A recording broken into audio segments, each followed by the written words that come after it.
it's been wonderful. It's been exciting because it's a familiar terrain, and I love doing the legislative business. I love where you can exhibit your talent and your gift. I love where people can look up to you to support them, especially when it comes to areas of oppression and deprivation. So it's been wonderful, wonderful colleagues, and it's still a learning rope, but I must tell you that it's been quite exciting and eventful.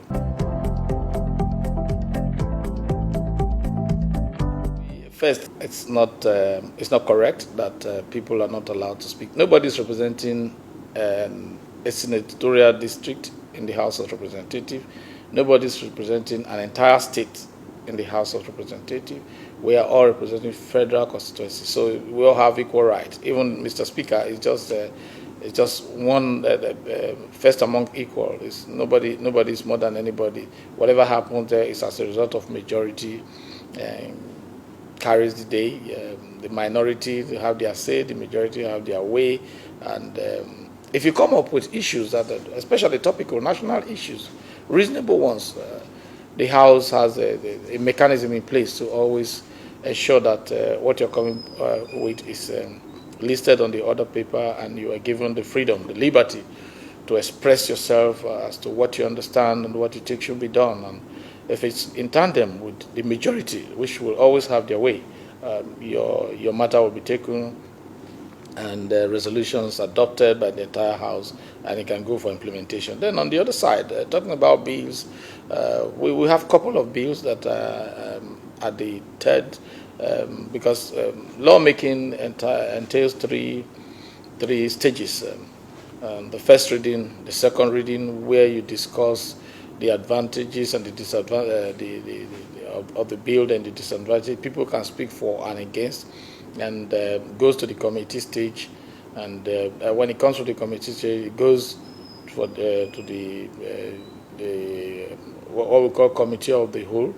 If it's a money bill like the budget, it goes committee of supply, where Mr. Speaker presides. When it's that of the bill, normal bill, which is not money, the Deputy Speaker presides as in the Committee of Whole, where we look at the reports of the committees, and after that we go for reports, then come out with the third reading, and the bill is passed. And because we have a bicameral legislature in Nigeria, when it's passed at the House of Representatives, it goes to the Senate, most times for concurrence, and if they have issues with certain sections, they can amend and bring it back before it goes to Mr. President for assent.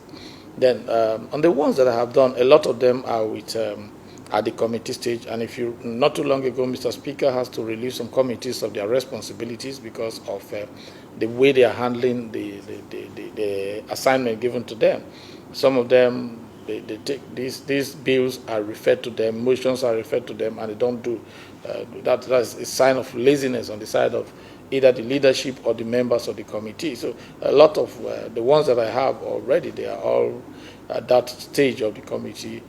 And again, whether you like it or not, there are issues with logistics too, because when some bills have to go for, all of them are actually supposed to go for public hearing, but because there are no funds, so people talk about National Assembly having so much as budgetary, so that's why we laugh, because we actually don't have money to do some of these jobs, because some of these committees need money to travel, they need to visit locations, they need to visit the area, they need to speak to people, and they need to organize public hearing where people can come and talk about the bill, how it will affect them adversely, how it will affect them, the advantages to them. There are some bills that the public will come up and want to speak against the bill.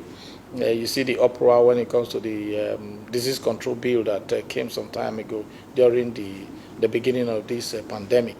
So it's like that, and when there are no resources, when you find it difficult that there are no funds to do it, it retards the committees from doing their job, and that's affecting a lot of them. But by the grace of God, some are going to come out, we're pushing, we're lobbying, we're trying to reach out to chairmen of committees to do their work, because whether you like, if there's no money, if you can't go publish a full-page newspaper to say, oh, we're doing this public hearing, you can publish half, you can publish quarter, so that let's just reduce, we're trying to reduce cost of governance, and those are some of the things that we're looking at. So I am very, very sure that in no distance time, we'll start churning out some of them.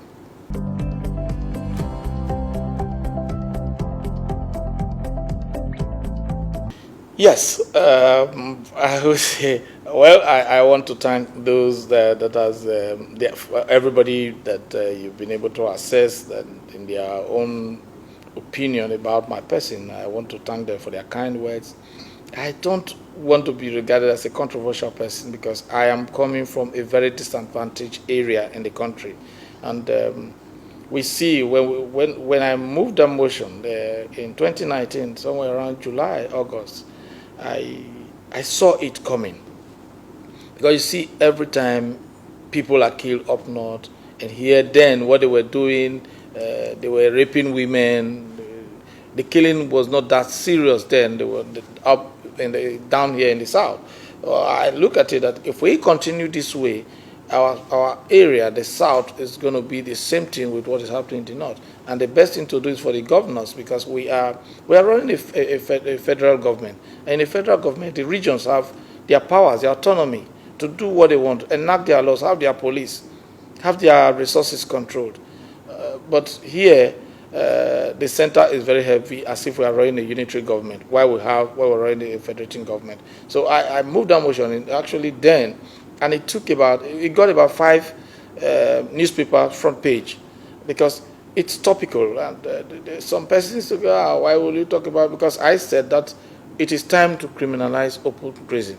Because if you don't criminalize it, if you allow the people to continue the way they are going, it's going to come to a stage where we are now, and we're already there. We are there. We're just praying and believing God and the conscience of those people behind them, especially the sponsors, to know that we have a country, and no matter what you do, this country is the only country that we have as a nation. And our governors has reenacted it. They echo it again, that they are happy that they don't want secession. They want to remain as a united Nigeria. They went far-reaching decision, like talking about the resource control and the need for devolution of powers to the regions to actually do what they ought to do.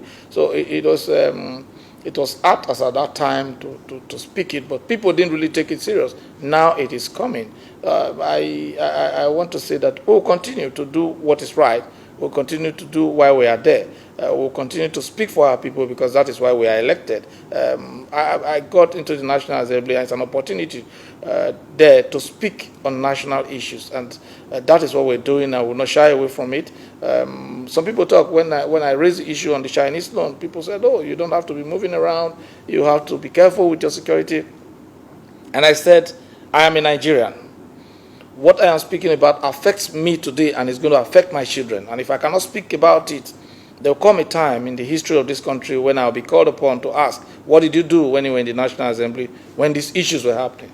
At times, there are loans that the National Assembly approved, but they know, some of us, that we will not be party to it. Like I keep saying, the majority will always have their way, but the minority most times will have their say. But there are times when even the minorities are not allowed to speak, because we're in a constitutional democracy where most times certain powers are given to the first equal among us, with the Speaker and Mr. President of the Senate, and they decide on certain things without really looking back to the voice vote, what the people are saying, because they have to do what they say. And that brings us to something.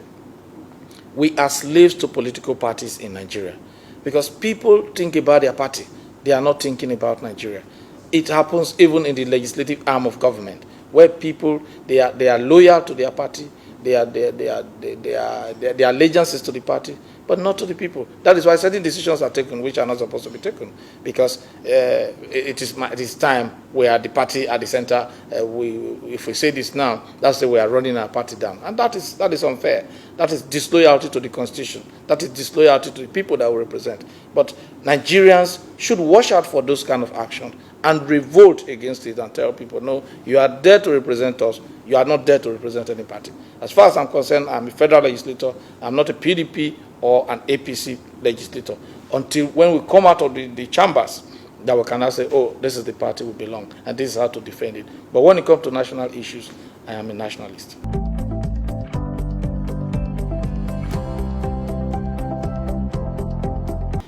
Yes, that bill is as a result of the fact that Nigerians are spending so much to support the distribution companies.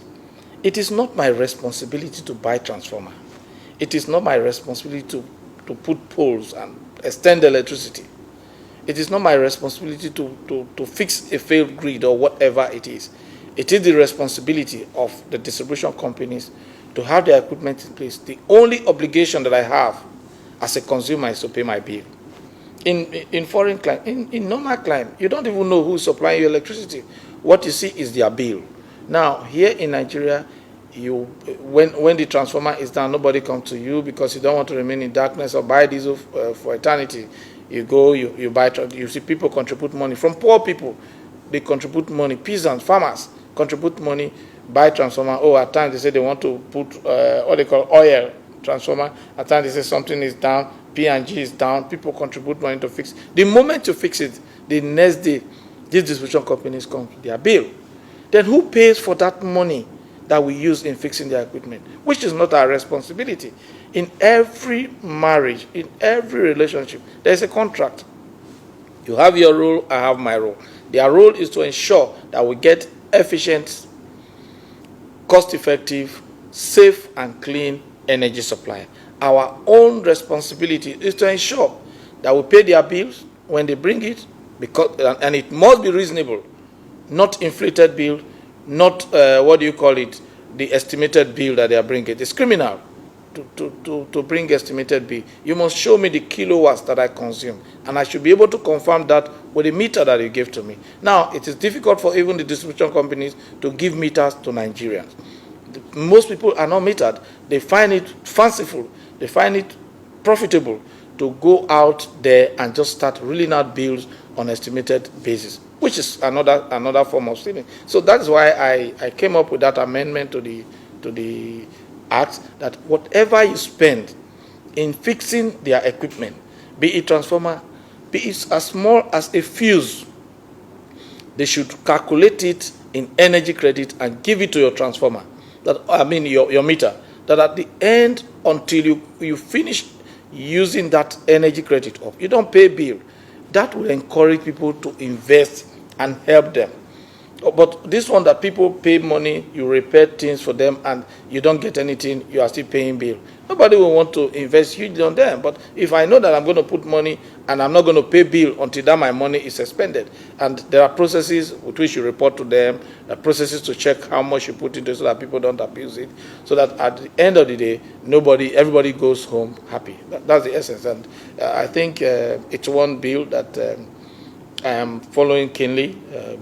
I hope it come out of the committee stage in no distant time so that we can actually pass it and move it on.